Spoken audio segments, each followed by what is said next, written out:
Well, I'm honored to present this morning's sermon written by Reverend Duncan Newcomer 2 days before Election Day. His official biography describes him as a poet, author, psychotherapist, and minister. He describes his first book, Desperately Seeking Mary, as a memoir of his own discovery of the sacred feminine. And his next book after that is called Quiet Fire, The Spiritual Life of Abraham Lincoln. He's now based in coastal Maine, and he presented this sermon at the UU Church of Castile, Maine, and at the United Universalist Church of Belfast, Maine.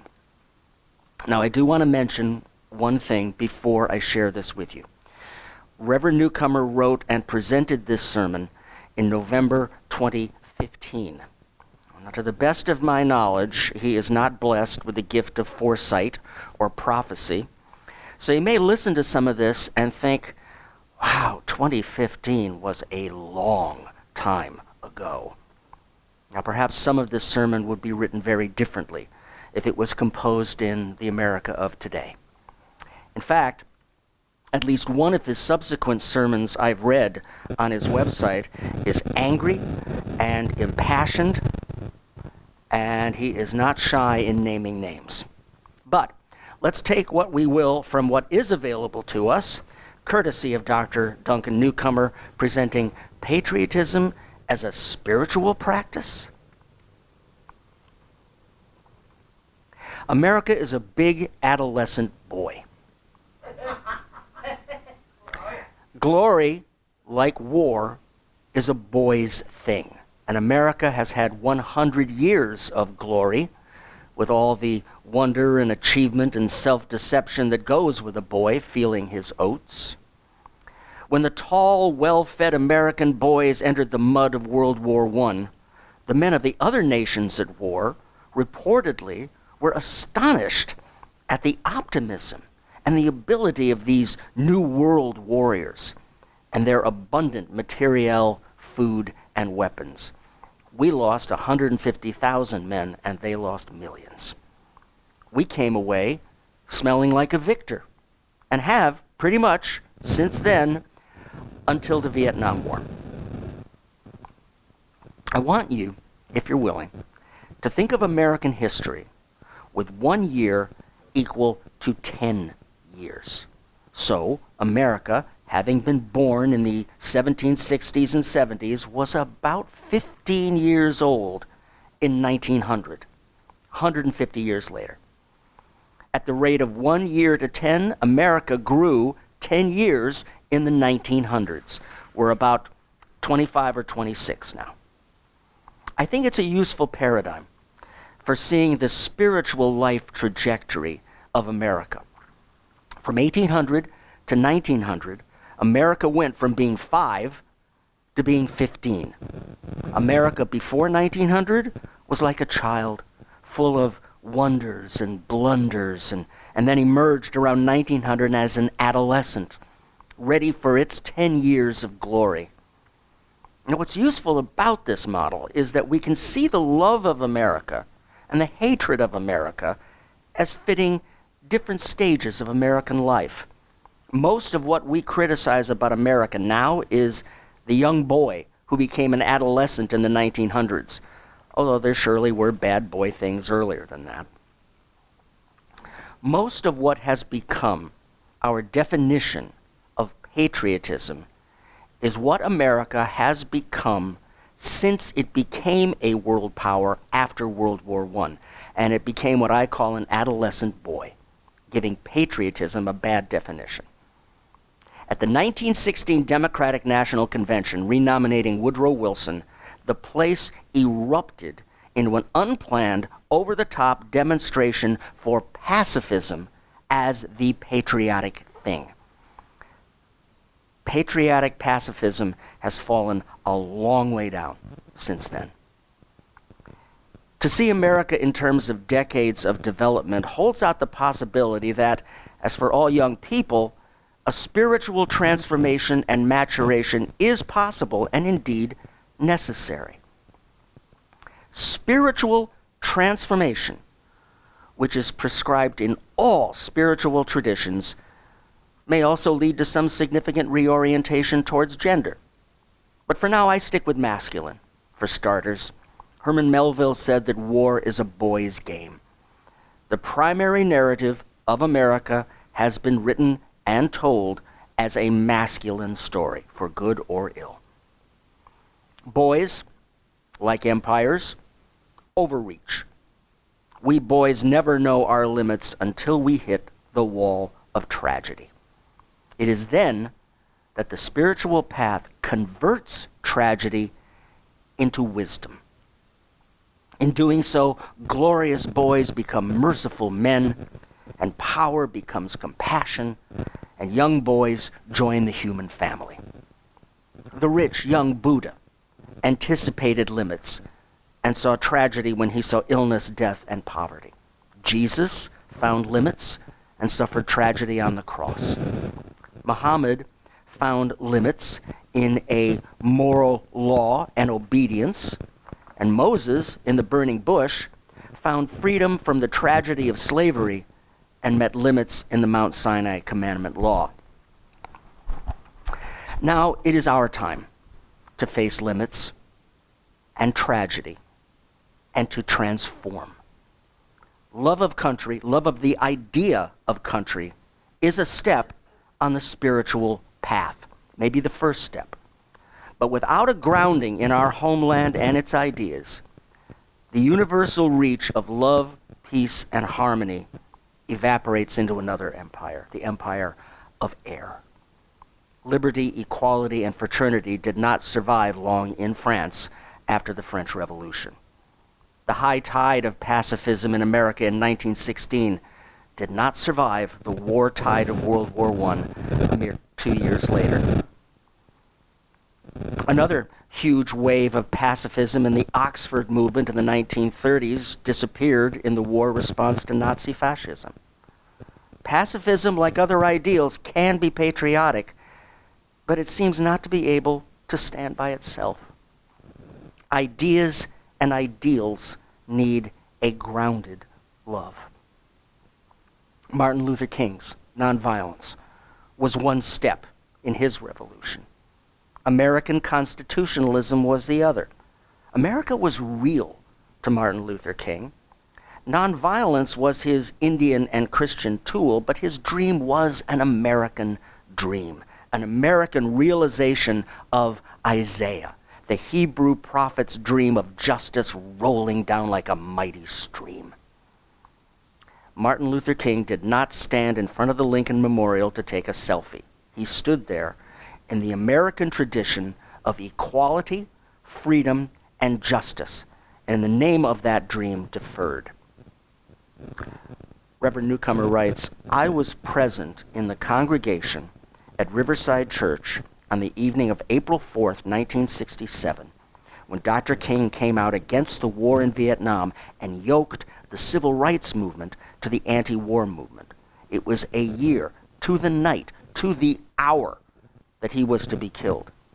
And I believe he was killed for what he said that night at Riverside Church. The following sentence alone, a sentence that got Time magazine to call him a traitor. There, that night, Martin Luther King, glowing with a miraculous golden light, roared that America is the greatest purveyor of violence in the world today. We were then, we may be more now. He said that as an American, using the Old Testament and Jesus' tradition of shouting truth to power. He was a critical patriot. Critical patriotism, think also of Mark Twain, is one of the 10 values most all Americans, 80 to 90%, agree on and have over time. We have a patriotic tradition of criticizing the country, not just randomly or selfishly, but when the country betrays and strays from its birthright ideals and ideas, when it strays from what we love and believe America is. Patriotism is a matter of a certain love. Patriotism is not nationalism. Nationalism is about an historical and state entity. Patriotism is about a spiritual love. Patriotism is not tribalism. Tribalism is the shrunken clan of nationalism. It is always more about hate for the other than love for each other. This is really hard to read. Nor does patriotism exclude globalism. Patriotism is rather what we wear, our folk dress, to the global dance. Now we know the story of Daedalus, the very inventive father. He even invented the labyrinth. And we know the story of his son, Icarus, who flew too high, too close to the sun, whose waxed-on wings melted and who fell, maybe unnoticed, into the sea. America is, I think, like Icarus, dangerously high on the inflated ego of adolescence, but ready for the wilderness initiation that turns wild boys into wise men and lone boys into members of community. Community usually held together by women. So here is my message. America as a nation is at a developmental turning point. It is best understood as a spiritual turning point. It is the bruising, stumbling point of wound and pride. And as the spiritual traditions tell us, it is the point of invitation to a fuller heart, a deeper wisdom, and a more generous spirit. A subtext of my message, and it may be hard to take, is that hating the boy America will not do him or us any good. He's not going to come home for that. He's armed and dangerous, and he is our boy. He can be redeemed, or he can go off the rails, but he will not be changed by our hating him, nor will we. After all, he is our brother, our father, and ourselves. People become American by believing in certain ideas.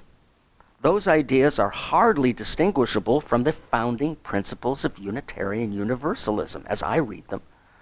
Thomas Jefferson, of course, thought that the country would, within a generation, become all Unitarian. Unitarianism is the blood brother of Americanism, born of the same Enlightenment ideas and ideals. So the subject of my message may be hard to take. Patriotism as a spiritual practice? Question mark? Of course, that's an outrageous idea. A paradox at best. So let's look at that. Let's look at the ism of patriotism and why it seems like such a square peg in the round hole of spiritual practices. There may be no deeper prejudice in the minds of Americans than our prejudices about patriotism. For some,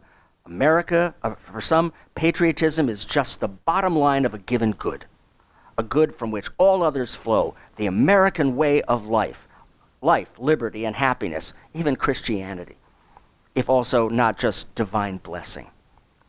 For others, patriotism is simply a masquerade for greedy tribalism, narrow interests, and a cover for a world of crimes, from Native Americans to slave blacks, to Hiroshima, to Vietnam, and beyond.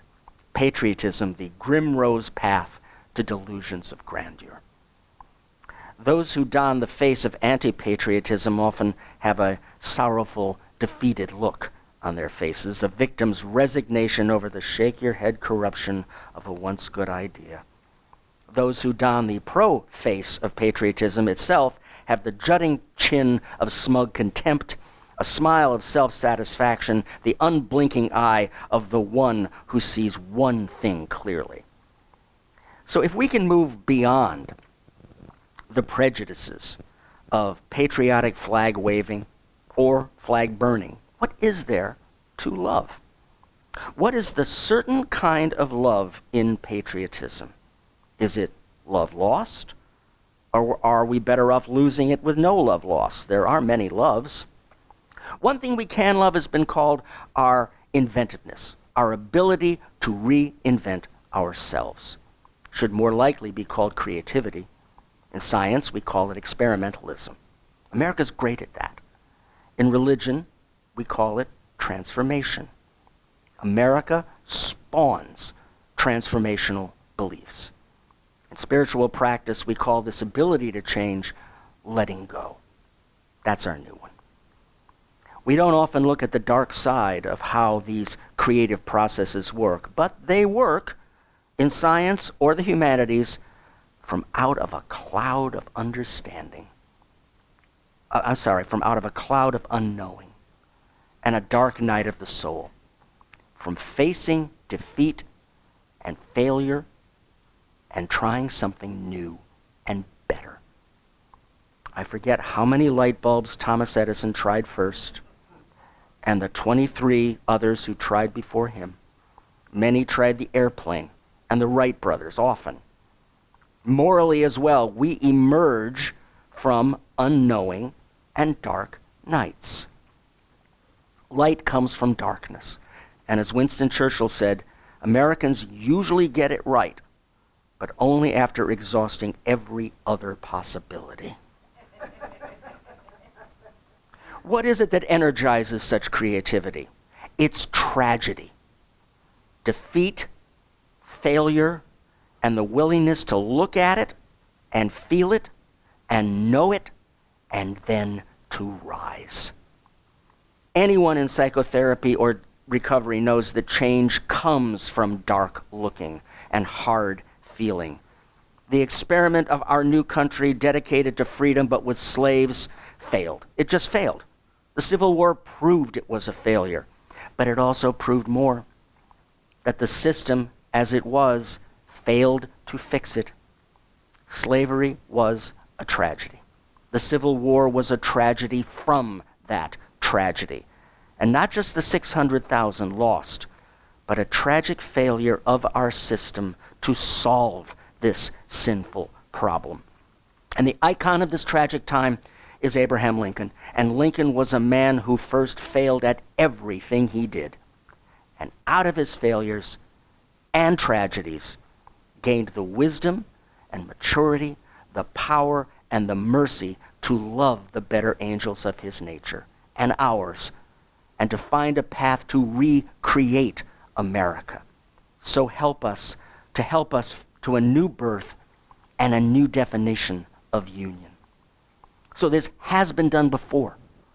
It takes our ability to cope with tragedy, with loss, with failed dreams, with insurmountable faults, and then to live on. That's spiritual transformation.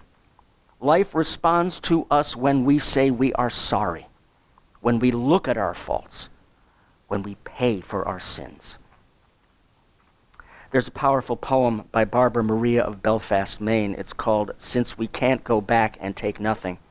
And it deals with the other great national sin, other than slavery, our genocide of the native populations. Here's another place where we can face the tragedy of ourselves. From that facing comes mercy and new life, a path for justice, and a new and more whole, if not more perfect, union, a community of newly bonded people in the multiplicities that make up the nation.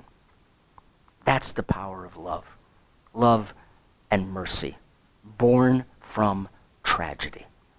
We've seen this in various degrees in post-Nazi Germany, in post-militarized Japan, in post-apartheid South Africa, and in post-Civil War Ireland, all facing tragedy and looking for truth, and then reconciliation. The present German openness to refugees has been credited to so many Germans having been refugees. Patriotism, then, is, for us, a call to tragedy, to sorrow and guilt. Patriotism, then, is also a remembering of the Enlightenment ideals and ideas that were made known in the creation of this contingent experiment called America. Patriotism, then, is something that spiritual people have the gift for. Who else has a place from which to accept tragedy than those who chose to live by the Spirit and by belief in ideals? I've mentioned the sacred traditions of religions. They tell us of the transformation of the young hero into the wise and merciful life giver. We also have a secular story from 12th and 13th century France, the myth of Parsifal, the innocent fool boy who follows the warrior ways of the Red Knight, the ultimate adolescent boy, until he returns to the suffering kingdom. And we live in the suffering kingdom, the place where the green does not return in the spring, and the king is sickly and wounded. T.S. Eliot just called it the wasteland. Parsifal enters this tragic kingdom and asks, who serves around here? Who serves whom around here? He learns that the long-sought Grail, the Holy Grail, is given sanctuary in the center of the castle along with the Grail King. So he asks, since all are looking for the good, happy life that the Grail is supposed to bring, whom does the Grail serve? And the answer is, the Grail serves the Grail King. In other words, it does not serve us, but serves a higher power. The love, sacred power of the universe is wrapped in a mystical love with God, teaching us how to live. In other words, serving life. We're on the brink of learning this fully.